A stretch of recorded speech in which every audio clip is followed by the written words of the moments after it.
دوستو، آج کے نوجوان جب پاکستان فلم انڈسٹری کی بات سنتے ہیں تو فوراً کہتے ہیں یار پاکستان میں کیا بنتا تھا، ہم نہیں مانتے۔ لیکن آج ہم کچھ ایسے راز کھولنے جا رہے ہیں جو شاید آپ کو ہلا کر رکھ دیں۔ میں ہوں غلام مصطفیٰ اور آپ دیکھ رہے ہیں جوکھیو پی ایم ٹی وی۔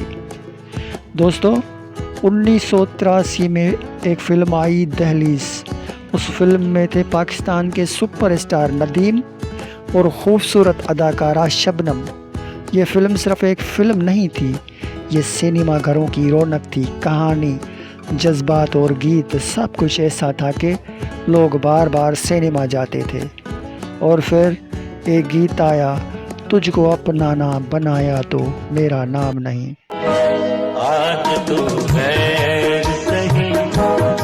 جسے آواز دی تھی لیجنڈ گلوکار مہدی حسن نے۔ یہ گیت صرف پاکستان تک محدود نہیں رہا، یہ سرحد پار بھی پہنچ گیا اور دلوں پر راج کرنے لگا۔ تجھ کو اپنا بنایا تو میرا۔ دوستو، اب یہاں کہانی میں آتا ہے ایک ٹویسٹ۔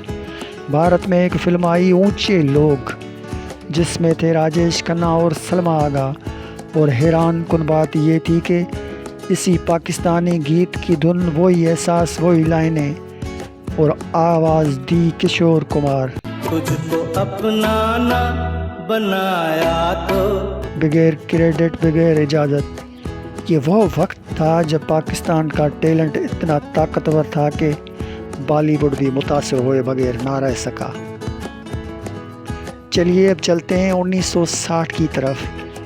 ایک فلم آئی سہیلی، جس میں تھی شمیم آرا اور درپن، اور اس فلم کا ایک گیت، ہم بھول گئے ہر بات مگر تیرا پیار نہیں بھولے۔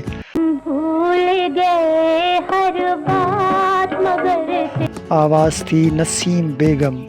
یہ گیت ایسا ہٹ ہوا کہ ہر گلی، ہر ریڈیو پر، ہر دل میں گونجتا رہا۔ دوستو، اب حیرت کی بات سنیں کہ 30 سال بعد بھارت میں فلم آئی سوتن کی بیٹی 1990، جس میں تھے جتیندر اور ریکھا، اور گیت وہی دھن، وہی احساس، بس آواز تھی لتا منگیشکر کی۔ سوچیں، ایک گیت 3 دہائیوں بعد بھی کاپی کیا جا رہا ہے، یہی ہوتا ہے اصل معیار۔ اب ایک اور مثال، 1978 میں پاکستان کی فلم آئی آبشار، جس میں تھے شبنم اور شاہد۔ گیت تھا بہت خوبصورت ہے میرا صنم، بہت خوبصورت ہے میرا۔ اور پھر 1991 میں بھارت کی فلم آئی ساجن، جس میں تھے مادھوری ڈکشت اور سنجے دت۔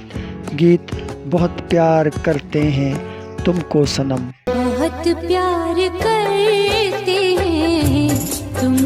آواز انورادھا پوڈوال۔ اگر غور کریں، دھن وہی، احساس وہی، صرف الفاظ تھوڑے سے بدل گئے۔